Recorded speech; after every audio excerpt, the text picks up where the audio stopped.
¿Qué tal? Buenas noches. Una reunión más, nos encontramos y hoy vamos a tratar de ver lo que Jesús nos quiere decir a través de su palabra. Vamos a ir al libro de Juan, en el capítulo 4, a partir del versículo 46. Lo voy a leer en la versión 60.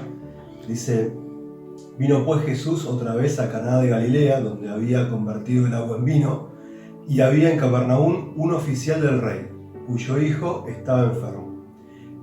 Cuando oyó que Jesús había llegado de Judea a Galilea, vino a él y le rogó que descendiese y sanase a su hijo, que estaba a punto de morir. Entonces Jesús le dijo: Si no viereis señales y prodigios, no creeréis. El oficial del rey le dijo: Señor, desciende antes que mi hijo muera. Jesús le dijo: Ve, tu hijo vive. Y el hombre creyó la palabra que Jesús le había dijo y se fue. Cuando ya él descendía, sus siervos salieron a recibirle y le dijeron nuevas, diciendo: Tu hijo vive. Entonces él preguntó a qué hora había comenzado a estar mejor. Y le dijeron: ayer a las 7 le dejó la fiebre. El padre entonces entendió que aquella hora era la que Jesús le había dicho: Tu hijo vive. Y creyó él y toda su casa. Es una historia más de las que Jesús solía trascender en su vida. Y Juan la relata, es el único evangelio que la relata. Y el contexto se trata de un hombre que, teniendo un problema familiar muy importante, su hijo enfermo a punto de morir, decide ir a buscar ayuda de Jesús. Y Jesús, a través de su sola palabra, le da su bendición. Y el milagro no solamente termina con su hijo mejor, sino también termina que toda su casa creyeron en Jesucristo como Salvador. Pero más allá de esto, y viendo que este hombre era un oficial de la corte de Herodes, por lo que se nos dice, y también seguramente era judío, y sin duda debe haber sido un hombre reconocido, tenía sirvientes, seguramente tenía una posición social muy reconocida, aún así tenía inconvenientes, como cualquier persona podemos tener.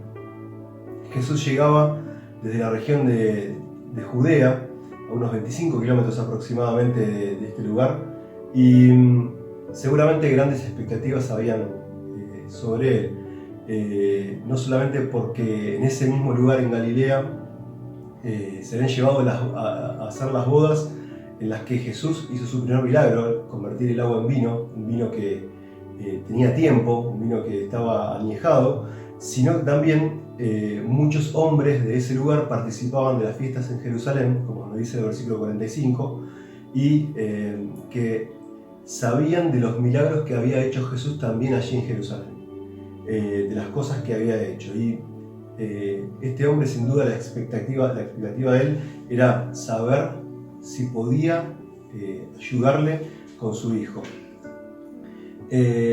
Las personas, cuando estamos en problemas, siempre tratamos de buscar una forma, un método o algo que nos ayude. Este hombre seguramente había recorrido muchas personas, seguramente había consultado con varios y había hecho todo lo posible para que su hijo esté mejor. Pero ante la inminente llegada de Jesús, este hombre decidió salir de su casa e ir al encuentro, para saber si a través de Jesucristo podía encontrar esa ayuda que todavía no había encontrado.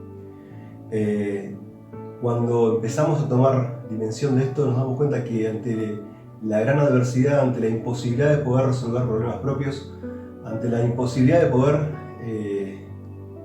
hacer algo aún teniendo las posibilidades y no poder resolverlo, es donde empieza a nacer o a reconocerse nuestra fe. Las personas empiezan a buscar en las cosas que piensan que les puede ayudar. Bueno, este hombre buscó en Jesucristo y no se equivocó. La Biblia dice que la fe viene por el oír y viene por el oír de la palabra de Dios. Y también dice en Hebreos 12:2 que Jesús es el autor y consumador de la fe. Sin lugar a duda, es aquel en quien podemos confiar, es aquel en quien podemos creer, es aquel a quien podemos depositar nuestra fe. ¿Por qué? Porque así como ese versículo que acabamos de mencionar, no termina ahí, sino que dice que Él soportó la cruz, menospreciando la vergüenza que significaba llevarla por salvar a la humanidad, por salvar a las personas. Y eso nos incluye a todos. Así como este hombre le había sucedido esto, podemos comenzar a tratar de buscarle una explicación. Y quisiera que podamos nombrar solamente 5 aspectos respecto a esto.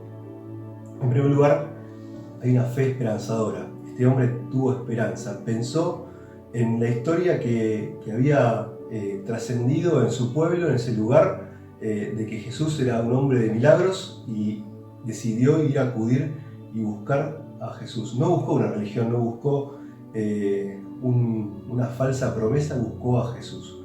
Buscó a aquel que le podía llegar a salvar la vida de su hijo. Seguramente este hombre era judío, por lo que nos dice el versículo 48, y entendía de las Sagradas Escrituras. ¿Sí? En ese tiempo se manejaban ciertos aspectos conocidos. De hecho, Jesús había estado en el templo y había dicho esto.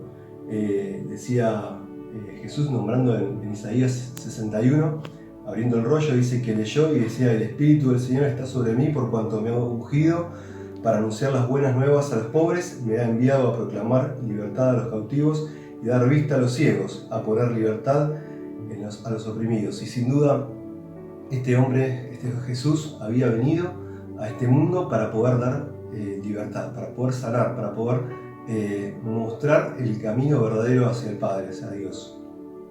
Quizás muchos se encuentran buscando paz, muchos se encuentran buscando una respuesta, muchos se encuentran oprimidos y no saben cómo resolver su situación, angustiados, y solo en Jesús, solo en Jesucristo podemos encontrar esta ayuda, solo en Jesucristo podemos encontrar esto.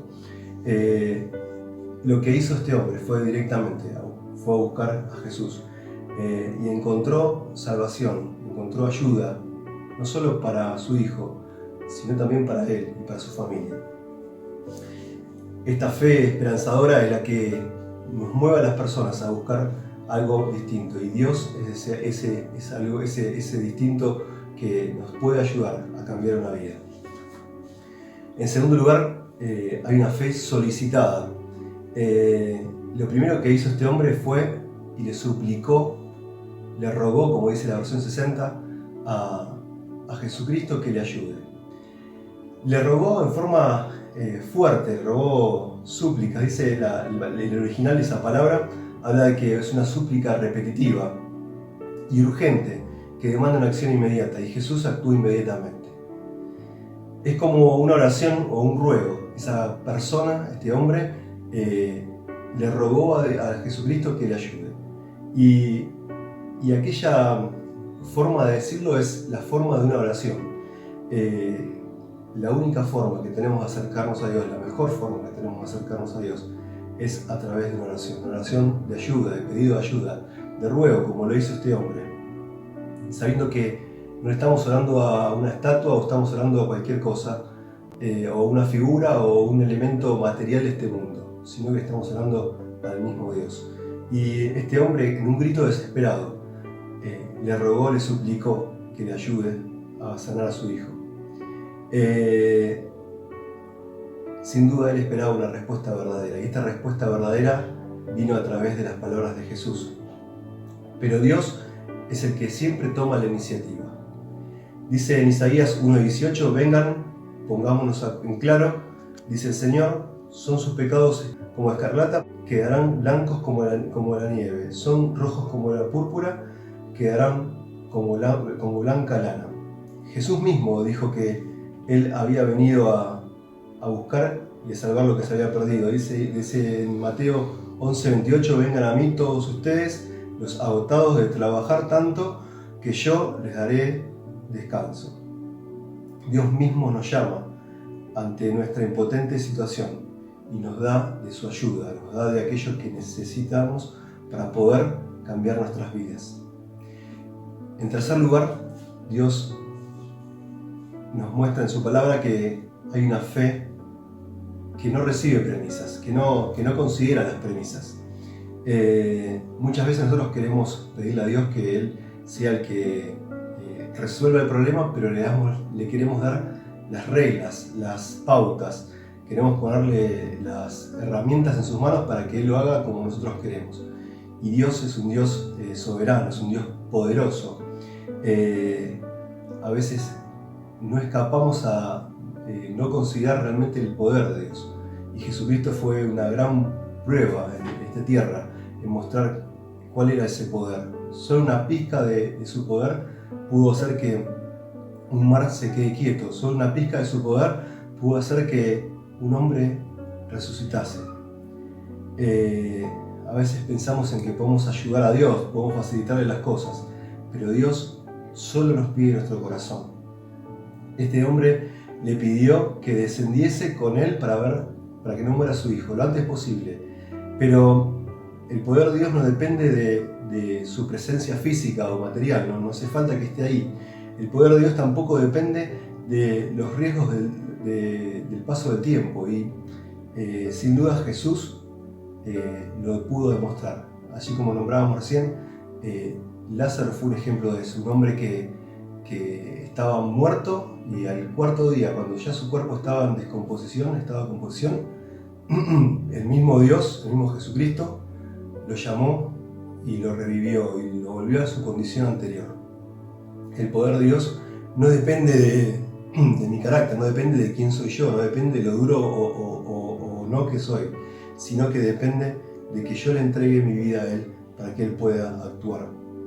Cuando entregamos nuestra vida en sus manos, Él puede tomar el control y hacer lo que ilimitadamente nosotros no podemos hacer. En cuarto lugar, hay una fe materializada. La fe se muestra, la fe no es algo que es oculto. Para este hombre, la fe es creer. Y la fe es creer, y eso lleva a un verbo, ¿no? El verbo es creer. Y ante las palabras de Jesús, vuelve a tu casa que tu hijo vive, él también, el hombre, creyó. Y como creyó, Jesús quizás le mostró que era lo que tenía que hacer. Y ese de creer no cuestionó, no preguntó, no repreguntó, no hizo nada, ni siquiera quiso comprobar que realmente había pasado, sino que creyó. Este hombre entendió que este creer era obedecer, y el obedecer significaba hacer lo que Jesús le había dicho, que era irse a su casa, porque su hijo ya estaba bien. Tener fe es confiar, entregar la voluntad a Dios para que Él haga su obra. Y cuánto nos cuesta esto, ¿no? Pero si tenemos la fe que tenía este hombre, sin duda podemos resolver aquello que nos cuesta resolver. Por último, en quinto lugar, es una fe comprobada. La fe no es un lindo pensamiento, no es una irrealidad, una propuesta imaginaria. La fe es vivir la voluntad de Dios. Vivir por lo que nos dice su palabra, es caminar y andar con Él cada día, es andar a través de la verdad. En Hebreos 11:6 se nos dice que en realidad sin fe es imposible agradar a Dios, ya que cualquiera que se acerca a Dios tiene que creer en Él, que existe y que su recompensa a quienes le buscan. Y sin lugar a duda es bueno entender que la fe viene y se manifiesta, la fe que es verdadera se manifiesta. Nuestra fe está basada en Dios, nuestra fe está basada en Jesucristo, no en una persona de este mundo o un objeto material o que no podemos ver. Está basado en Dios. El hombre creyó y cuando se fue, pero cuando llegó y entendió lo que vio en su casa y que su hijo estaba bien, afirmó su fe. Porque también nos dice que en el versículo 53 que él creyó y también con toda su familia creyeron. Y esta fe que se comprueba es entender de que Jesucristo tiene para nosotros algo bueno, lo mejor. Y queriendo terminar este mensaje solamente repasando una fe esperanzadora, es aquella que quizás podemos recurrir a través de muchos medios para encontrar la paz, pero solo en Jesucristo podemos encontrar esa paz. Este hombre fue a Jesús. En segundo lugar, una fe solicitada. Dios mismo nos llama ante su presencia, ante la situación que tengamos, o un problema, una necesidad o aquello que no podemos satisfacer. Solo Jesucristo puede limpiar nuestra vida, solo Jesucristo puede salvarnos de una condenación eterna, solo Jesucristo puede hacer que nosotros podamos tener una vida mejor. Él murió en la cruz y entregó su vida por nosotros, para que nosotros podamos tener vida. En tercer lugar, una fe con premisas que no corresponde. Y sin duda, Dios es poderoso para cualquier cosa que nosotros tengamos que resolver. Dios es poderoso para cambiar vidas. Dios es poderoso para cambiar nuestro presente y nuestro futuro. Dios es poderoso para que nuestro pasado no nos marque y no nos condene, sino que Dios es poderoso para hacer todas las cosas. Porque Dios no solamente cambia nuestra vida, sino que nos da una eternidad con Él y para siempre. En cuarto lugar, habíamos dicho que una fe es materializada, se materializa, y solo tenemos que creer. Confiar en Jesucristo como Salvador y poder ver cómo Él actúa en nuestras vidas. Si no lo experimentaste todavía, es el momento que puedas decirle que entre en tu corazón y que Él pueda cambiar tu vida, y lo va a hacer. Una fe comprobada, y ese cambio, eso que puede hacer en tu vida, lo puede hacer no solamente en vos, sino en todo tu entorno, todo tu contexto. Toda la familia de este hombre creyó y entendieron lo que Jesucristo había hecho. Si no crees en Jesús como Salvador, solo debes orar. Así como habíamos leído allí, este hombre le rogó, le suplicó. Es orar a Dios, es pedirle a Dios que entre en tu corazón y que borre tus pecados y que cambie tu vida y que dé una vida nueva, una vida con sentido, una vida verdadera. Dios tiene algo especial para tu vida. Tenés que solamente acercarte a Él. Vamos a orar. Dios y Padre, te damos gracias porque podemos confiar en tu nombre. Gracias porque queremos que este video, que estas palabras lleguen a muchas personas y que si alguien que no te conoce pueda reconocerte como Dios y Salvador. Que pueda reconocer en Jesús aquel que murió en la cruz para tener una nueva vida y para poder llegar a tu presencia, y que realmente puedas obrar en cada persona que escuche este video. Te lo pedimos en el nombre de Jesucristo. Amén. Bueno, que Dios te bendiga. No olvides de suscribirte a este canal si todavía no lo hiciste en YouTube. Somos Iglesia de Liniers. Y bueno, te esperamos en los próximos. Suscríbete, apretá la campanita de las suscripciones y de las notificaciones. Que Dios te bendiga.